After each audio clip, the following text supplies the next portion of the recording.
நமக்குள்ள ரசனை திறன் இருக்கணும். ரசனை திறன் எப்படி இருக்கும் அப்படின்னா, ரசனை திறன் இருந்தால் தான் ஒருத்தருக்கு டான்ஸ் ஆடணும்னு தோணும், பாட்டு பாடணும்னு தோணும், மகிழ்ச்சியாக வாழணும்னு தோணும். ரசனை திறன் ஒருத்தர்கிட்ட எப்போ இருக்கும் தெரியுமா? நம்ம உடம்பு நமக்கு அழகாக தெரியணும்.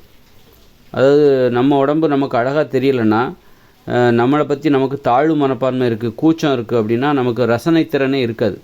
நம்ம உடம்பு அழகாக இருக்கணும்னா நமக்கு உடலை கட்டுக்கோப்பாக வச்சுருக்கணும். அப்போ தான் நம்ம உடம்பை ரசிக்க முடியும்.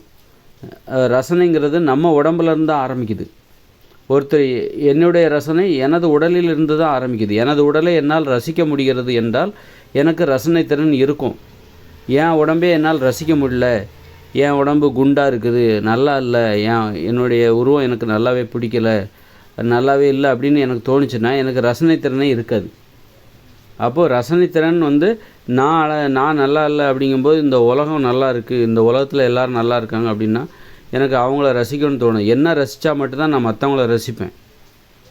எனக்கு நான் ரசிக்கும்போது தான் எனது வாழ்க்கை எனக்கு ரசனைக்குரியதாக இருக்கும்போது தான் மற்றவங்க வாழ்க்கையும் மற்றவங்களையும் நான் ரசிப்பேன், இந்த உலகத்தையும் நான் ரசிப்பேன். எனது வாழ்க்கை எனக்கு எனக்கு பிடிக்கலைன்னா இந்த உலகத்தையே எனக்கு பிடிக்காது. அதனால் இந்த உலகத்தை நமக்கு பிடிக்கணும் அப்படின்னா நம்மளை முதல்ல நம்ம பிடிக்கிற மாதிரி மாற்றிக்கணும். உணவு கட்டுப்பாட்டை கடைபிடித்து நம்ம உடம்பை அழகாக வச்சுக்கணும். உடம்பை அழகாக வச்சா தான் நம்ம உடம்பை நம்மளால் ரசிக்க முடியும். நான் எப்படி இருந்தாலும் நான் என்ன ரசிப்பேன் அப்படின்லாம் ஒன்றுமே கிடையாது. நான் எப்படி இருந்தாலும் நான் என்ன ரசிப்பேன் அப்படின்ட்டு அப்படி ஒரு நிலை கிடையவே கிடையாது. அதை நாம் ரசிக்கணும்னா நம்ம இப்படி ஒரு அழகாக இருந்தால் தான் நம்மளே நாம் ரசிப்போம். இப்போ நம்ம மற்றவங்கள பார்க்குறோம், ஒருத்தர் அழகாக இருந்தால் தான் அவரை நம்ம ரசிப்போம். அவர் அழகாக இல்லைன்னா நம்ம ரசிக்க மாட்டோம். அதே தான் நமக்கும் அதான். நம்ம அழகாக இருந்தால் தான் முதல்ல நாமளே நம்மளை ரசிப்போம். நாம் அழகாக இல்லைன்னு வச்சுக்கோங்க, நாமளே நம்மளை ரசிக்க மாட்டோம். நமக்கு ரசனை திறனே இருக்காது. முதல்ல ரசனை திறன், நம்ம உடம்பை எந்த அளவுக்கு ரசிக்கிறோமோ அந்த அளவுக்கு தான் இந்த உலகத்தை நீங்கள் ரசிப்பீங்க. அதனால் ரசிக்கணும்னா உடம்பு அழகாக இருக்கணும். நான் எப்படி இருந்தாலும் நான் என்ன ரசிச்சிட முடியாது. என் உடம்பு அழகாக இருக்கணும். அதாவது இப்போ எனக்கு வயசு 80 வயசு ஆகுதுன்னு வைங்க, 90 வயசு ஆகுது. அப்போது நான் அந்த வயசில் முதுமையாக தானே இருப்பேன், நான் எப்படி என்ன ரசிக்க முடியும்? அப்படி கிடையாது. அந்த வயசுக்குன்னு ஒரு அழகு இருக்குது. அந்த அழகு என் உடம்பில் இருக்குதா? நான் எல்லா வயசையும் கடந்து தான் அந்த வயசுக்கு போகிறேன். 90 வயசுன்னா நான் சும்மா அப்படி ஜம்ப் பண்ணி போகல. 10, 20, 30, 40, 50ன்னு 90 வயசு எல்லா வயசையும் கடந்து தான் போகிறேன். அப்போ ஒவ்வொரு வயசுலேயும் என் உடம்புக்குன்னு ஒரு அழகு இருக்குது.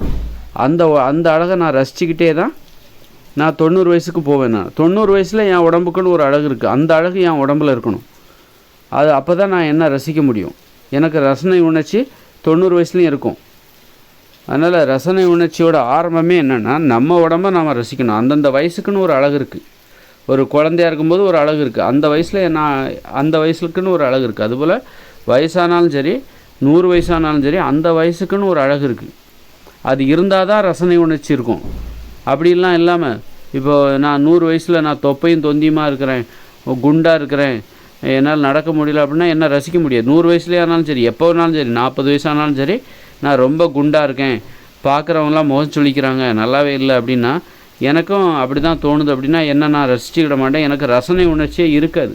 அப்போ எனக்குள்ளே இருக்கிற ரசனை உணர்ச்சியை நான் மீட்டெடுக்கணும்னா முதல்ல நான் என்ன அழகாக மாற்றிக்கணும்.